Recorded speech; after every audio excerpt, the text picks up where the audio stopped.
Hello students, welcome back to your class of English. In the previous class, we discussed about the rules of error finding and omission, and I really hope that you all have understood about those rules and would be able to apply while doing the editing task. And today we'll discuss about some important rules that will really be very helpful for you while attempting gap filling. Let me tell you one thing, as gap filling is always given with the options, and at the first sight they are very easy, but at the same time always keep in mind they are rather very confusing. If you have the complete knowledge about the grammatical rules, about like prepositions, verb, tenses, models, conjunctions and their usage, then only you would be able to opt the correct option. Otherwise you will get confused and will lose your mark somewhere. So today, just from the point of view of examination and just to make you more clear in the smallest grammar rules and to pertain more accuracy about the grammar topics, so I'm just going to discuss with you few things that I really believe will be very beneficial for you. So let's start with the today gap filling. So as you can see on the screen, it is given here the exercise of the gap filling. There the 4 options have been given and 4 blanks have been given, and the same pattern will be of the exams. There you have been given 4 blanks with the options, and you have to select, you have to opt the correct one. And from the examination point of view, this will be of 4 marks. And let's see that what are the rules that we need to keep in mind while doing this task. So firstly, let's read out the exercise that is given. There dash a general belief dash students that dash who write long sentences get dash marks, but it is a misconception. As while we did the editing task, error finding and omission, I just told you one thing at the very beginning, that is, while you just read out either it's a comprehension, it's an editing task, first take a complete idea about the given passage. So the same applicables here. First you read the complete sentences given here as a whole passage, and then you just try to identify the tense, the time of the tense, and the next one whether it is in active voice or in passive voice.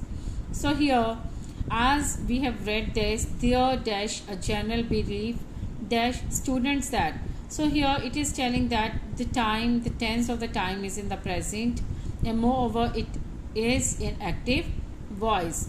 So let's see what can be the correct options. There dash a general belief is. So as we know that here the time is present, so the most suitable, and moreover it is in active voice. If it could be in passive voice, then has been could be the correct answer if it was in passive voice, but now it is in active voice, so there is only one option that can be correct, that is. So the answer is third option. There is a general brief dash students that. So there is a general brief about students or of students. First you can even think of your own answer. So the options are: there is a general belief in students, of students, among students, between students. So the correct answer would be: there is a general belief among students that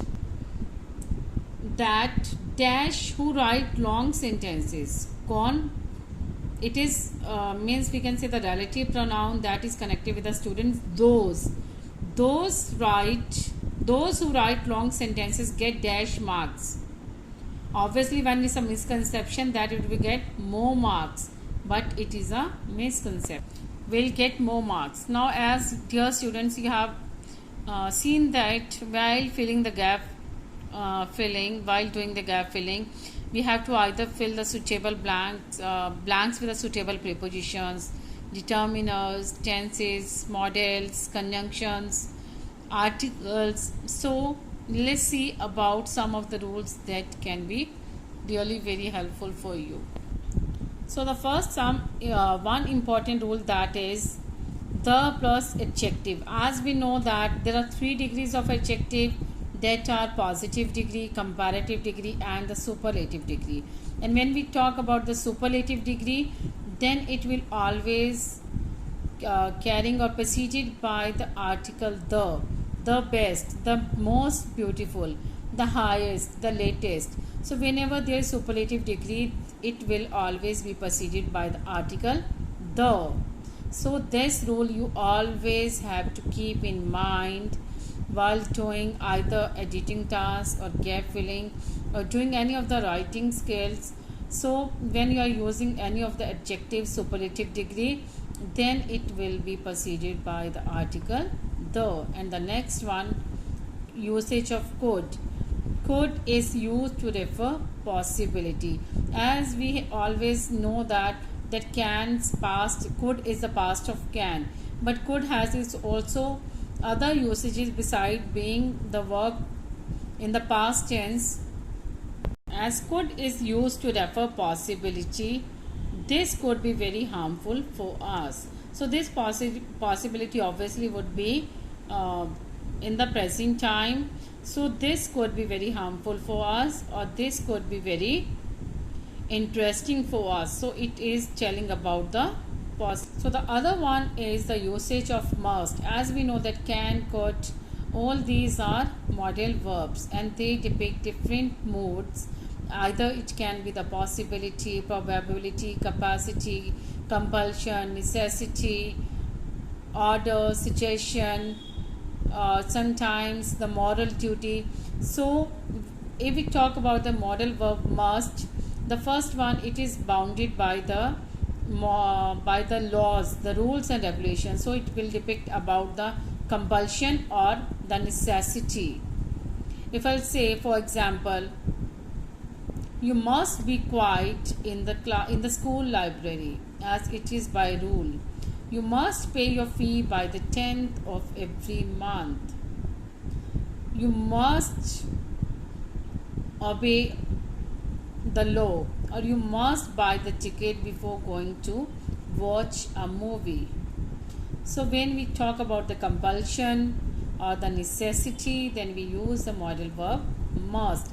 And the next word is police. We know that police, we generally have a misconception that the students generally have idea that the police is a singular word, so it will be used as a singular, but it is wrong. As police, even though in the formation it is a singular noun, but it will always take a plural verb. For example, the Mumbai police, the California police, the Delhi police, etc. Now let's talk about the who, that is belonging to the WH family, and we know that WH family is used to put questions and to pose questions. So what would be the correct formation of who as a subjective case when it will be used as a subject? Who plus helping verb plus modal verb, or the main verb plus object. That who is coming to my house. Who here is a subjective case, helping verb is, and main verb is coming, and object is my house. Who is coming to my house? Who is your best friend? Who are the so in this manner, when you are framing any of the question with the verb with as a subject, who as a subjective case, then you need to keep in mind this formation: who plus helping verb plus main verb plus object. And the next word is from. From, we know that is a preposition, and it, if we talk about in Hindi, it means say.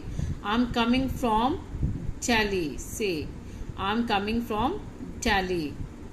For example, light is coming from the room. He is coming from his college. So the next other important rule, that is has, have, had. We know that in English there are 11 auxiliary verbs, or which are also known as helping verbs. So the 11 auxiliary verbs are is, am, are, was, were, has, have, had, and do, does, did. And if we talk about 3 helping verbs has, have, had. In the active voice tense, they will always be used with third form of verb. I played, I sung, I written. It is written here in this manner, so it will be I have played, she has played, I had sung. So these helping verbs will always be followed by the third form of verb, which will also be known as past participle form of verb. And if we talk about the passive voice form, they will be succeeded by been, has been, have been, and had been. And even in that case, the third form of verb will be used. So no need to get confused between active voice tense and the passive voice tense. And is in active voice, has played, have played, had played. So has, have, had auxiliary verbs will be followed by the third form. And if it's a passive voice sentence, then in that case has, have, had will be succeeded by the word been and then the third form of verb. So dear students, there are few more rules that I'm going to discuss with you in my next video. So I really hope that you will go through these rules and will apply in your gap filling, in your editing task, and even in your other writing skills.